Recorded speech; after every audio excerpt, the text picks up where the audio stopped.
Class sixth. आज हम राजस्व विभाग का काम देखते हैं कैसे होता है। आप सबने कल पढ़ा था कि मोहन और रघु में खेत की मेड़ को लेकर लड़ाई हो गई थी। क्या ऐसा कोई तरीका नहीं था जिससे यह मामला गांव में ही शांतिपूर्वक सुलझा लेते? क्या कोई ऐसा अभिलेख अर्थात रिकॉर्ड नहीं था जिससे यह पता चल जाए कि गांव में किसके पास कौन सी ज़मीन है? तो आइए इस बात का पता करते हैं। ज़मीन को नापना और उसका रिकॉर्ड रखना पटवारी का मुख्य काम होता है। हर गांव का अलग अलग पटवारी हो सकता है और ये भी हो सकता है कि कई गांवों का एक ही पटवारी हो। अलग अलग राज्यों में इसको अलग अलग नाम से जाना जाता है। कहीं पटवारी कहते हैं, कहीं लेखपाल कहते हैं, कहीं कर्मचारी, कहीं ग्रामीण अधिकारी, तो कहीं कानूनगो। हम यहाँ ज़मीन का लेखा जोखा रखने वाले कर्मचारी के लिए पटवारी शब्द का इस्तेमाल कर रहे हैं। प्रत्येक पटवारी कुछ गांवों के लिए जिम्मेवार होता है, अर्थात कुछ गांवों का ज़मीन का रिकॉर्ड रखने की उसकी जिम्मेवारी होती है। अगले पेज पर एक नक्शा दे रखा है, उसके अनुसार बने खसरे। खसरे का मतलब यहाँ पर है रजिस्टर। रजिस्टर का डिटेल है वो दे रखी है। यह पटवारी द्वारा रखा गया गांव के लोगों की ज़मीन के रिकॉर्ड का एक हिस्सा है। आमतौर पर पटवारियों के पास खेत नापने के अलग अलग तरीके होते हैं। कई जगहों पर वह एक लंबी लोहे की जंजीर का इस्तेमाल करते हैं। इसे जरीब जरीब कहते हैं।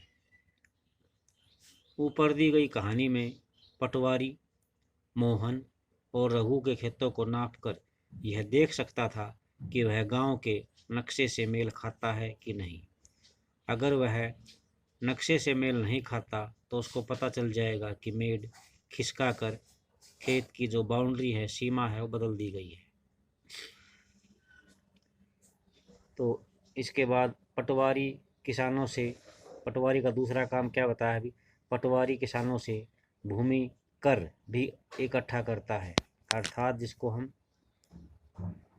लगान कहते हैं, और हमारे यहाँ पर आपके सबके गांव में माड़ कहते हैं, ज़मीन का माड़। और सरकार को अपने क्षेत्र में उगने वाली फसलों के बारे में जानकारी भी देता है। यानी ये पटवारी का ही काम होता है कि उसके गांव में जिस जिस गांव पर उसकी जिम्मेवारी है उन गांव में कौन कौन सी ज़मीन उगाई गई है, और वह यह काम अपने रिकॉर्ड के आधार पर करता है। यानी उसके ऊपर उसके पास जो भी रिकॉर्ड होता है उसके लिए उसके बेस पर करता है। इसलिए ज़रूरी है कि वह उनको समय समय पर दुरुस्त का मतलब अपडेट, बिल्कुल जो भी कुछ फेरबदल होता है वो करता रहे, तो दुरुस्त करता रहे। किसान कई बार फसल बदल देते हैं, कुछ और उगाने लग जाते हैं, या कहीं खेत में कुआं खोद लेते हैं। इन सब का हिसाब रखना सरकार के राजस्व विभाग का काम होता है। इस विभाग के वरिष्ठ लोग इस काम का निरीक्षण करते हैं, जांच करते हैं। भारत में सभी राज्य जिलों में बटे हुए हैं। जमीन से जुड़े मामलों की व्यवस्था के लिए इन जिलों को और भी छोटे छोटे खंडों में बांट दिया जाता है। जिले के उपखंडों को कई नामों से जाना जाता है, जैसे तहसील, तालुका इत्यादि। सबसे ऊपर जिला अधिकारी होता है, सबसे बड़ा कौन होता है? जिला अधिकारी। और उसके नीचे तहसीलदार होते हैं। उन्हें विभिन्न मामलों को निपटाना होता है। वे पटवारी के काम का निरीक्षण करते हैं। यानी सबसे ऊपर तो हो गया जिला अधिकारी, उसके नीचे तहसीलदार, उसके नीचे पटवारी। तो इस तरह काम चलता है राजस्व विभाग का। वे ये सुनिश्चित करते हैं कि रिकॉर्ड सही ढंग से रखे जाएं और ये देखते हैं कि राजस्व ठीक तरह से इकट्ठा होता रहे। तो ये भी देखते हैं कि किसानों को अपने जो रिकॉर्ड हैं उसकी जो नकल है वो आसानी से मिल जाए। वे विद्यार्थियों के लिए भी ज़रूरत पड़ने पर जाति प्रमाण पत्र आदि भी बनाते हैं। तहसीलदार के दफ्तर में ज़मीन से जुड़े मामले जो झगड़े होते हैं वो भी सुने जाते हैं। अब है एक नया हिंदू कानून, हिंदू अधिनियम धारा 2005। जब हम उन किसानों के बारे में सोचते हैं जिनके पास ज़मीन है तो आमतौर पर हमारे ध्यान में पुरुष होते हैं। महिलाओं की हैसियत खेतों के काम में एक मददगार की मानी जाती है, यानी महिलाओं के नाम ज़मीन नहीं होती। लगभग महिलाएं तो सिर्फ खेत के काम में मदद कर सकती हैं। इनके बारे में ज़मीन के मालिक के रूप में कभी नहीं देखा गया, यानी महिलाओं को ज़मीन के मालिक के रूप में कभी सोचा भी नहीं गया और कोई इसके बारे में आगे काम नहीं हुआ। अभी तक कई राज्यों में हिंदू औरतों को परिवार की ज़मीन में हिस्सा नहीं मिलता था। पिता की मृत्यु के बाद जब ज़मीन खेत बेटों में बांट दी जाती थी, पिता की मृत्यु के बाद जब ज़मीन उसके बेटों में बांट दी जाती थी,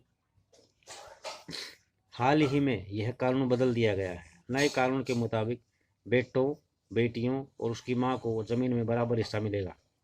यह कानून सभी राज्यों में और केंद्र शासित प्रदेशों में भी लागू होगा। इस कानून से बड़ी संख्या में औरतों को फायदा हुआ है। उदाहरण के लिए सुधा एक खेतीहर परिवार की बड़ी बेटी थी। वह शादीशुदा थी और उसके पास वह पास के गांव में रहती है। अपने पिता की मृत्यु के बाद सुधा अक्सर खेती करने के काम में मां के हाथ बटाने के लिए गांव में आ जाती थी। उसकी मां ने पटवारी से कहा कि वह ज़मीन पर बेटे के साथ साथ उसका भी और दोनों बेटियों का नाम रिकॉर्ड में लिख दे। सुधा की मां बड़े आत्मविश्वास के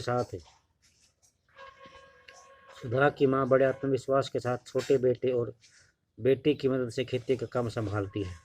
सुधा भी इसी निश्चितता में जी रही है कि जरूरत पड़ने पर वह अपने हिस्से की ज़मीन से काम चला सकती है। तो ये है आपका चैप्टर, इसी के साथ पूरा हो गया है। और एक ये कविता और दे रखी है इस चैप्टर में, एक बिटिया की चाह। विरासत में मिला यह घर, पापा को अपने पिता से यही घर मिला होगा, मेरे भैया को मेरे पिता से, पर मैं और मेरी माँ हमारा क्या। बता दिया है मुझे पिता के घर में हिस्से की बात औरतें नहीं किया करती, लेकिन मुझे चाहिए एक घर अपना, बिल्कुल मेरा अपना, नहीं चाहिए दहेज में रेशम और सोना। तो ये कविता है, इसको आप भी समझ गए होंगे कि मेरे जो पिताजी हैं उनको अपने पिता से यह घर मिला है, ज़मीन जायदाद मिली है, और मेरे भाई को जो ज़मीन जायदाद मिली हो मेरे पिताजी से मिली है। परंतु मेरे लिए और मेरी माँ के लिए हमें ये बता दिया गया है कि घर में हिस्से की बात औरतें नहीं करती, परंतु मुझे एक घर चाहिए अकेला और कोई दहेज नहीं चाहिए। तो ये है, इसके साथ ये एक खसरा कहलाने वाले इस रिकॉर्ड में पटवारी के नीचे ये पेज दिया गया है अभी, किसके नाम कितनी ज़मीन है, ये सारा का सारा इसको पढ़ लेना, ठीक है अभी। और हमारा ये चैप्टर जो है पूरा हो गया है इसी के साथ। तो इसको कंप्लीट करते हैं, कल इसके प्रश्न होंगे। थैंक्स।